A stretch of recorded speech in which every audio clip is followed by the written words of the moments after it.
Last time అమీర్పేటలో ఇలాంటి diagnostic centre open అయిన సందర్భంగా నాకు అప్పటికప్పుడు అనిపించింది, మా సినిమా కళాకారులు కార్మికులు ఎంతోమంది ఉన్నారు. వాళ్ళందరూ ఏ రోజుకు ఆ రోజు ఉపాధి, ఆ రోజు వాళ్ళ పబ్బం గడుపుకొస్తున్న పరిస్థితి. అలాంటి వాళ్ళకి కూడా ఇలాంటి అవసరాలు ఎంతో ఉంటుంది, ముఖ్యంగా మెడికల్ ఎయిడ్.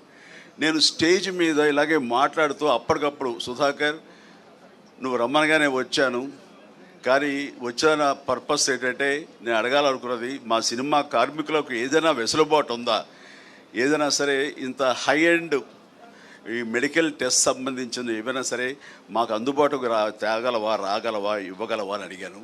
ఖచ్చితంగా ఇస్తాను చెప్పండి అన్నయ్య అని అన్నాడు. నన్ను అన్నయ్య అని పిలుస్తాడు, నా తమ్ముళ్ళు అంటున్నాడు కాబట్టి.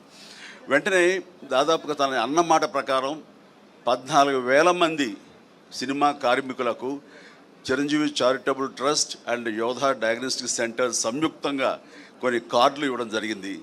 అది 14,000 మంది కేవలం ఆ ఇష్యూ చేసిన మెంబర్స్కి మాత్రమే కాదు, వాళ్ళ ఫ్యామిలీ మెంబర్స్ కూడా ఆ వెసులుబాటు ఇవ్వగలిగాడు. అంటే దాదాపు 14,000 ఇంటూ 5 మంది, వాళ్ళ అమ్మ, నాన్న, భార్య, బిడ్డ అంతమందికి ఇచ్చేలాగా తను సమాయుత్తం అయ్యాడు. ఈరోజు కూడా ప్రతి కార్మికులు అంటారు, సార్ మీరు ఆ రోజున మాకు ఇప్పించబట్టి, అక్కడ మాకు ఆ వెల్కమింగ్ ఉండబట్టి, అక్కడ వెసులుబాటు మాకు ఉండబట్టి మాకు ఎంతో కలిసి వస్తుంది. ఎంఆర్ఐ చేయించాలంటే మాకు 15,000 నుంచి 18,000 దాకా అవుతుంది, మాకు 5-6 వేలలో అయిపోతుంది యోధా డయాగ్నోస్టిక్ సెంటర్కి వెళ్తే.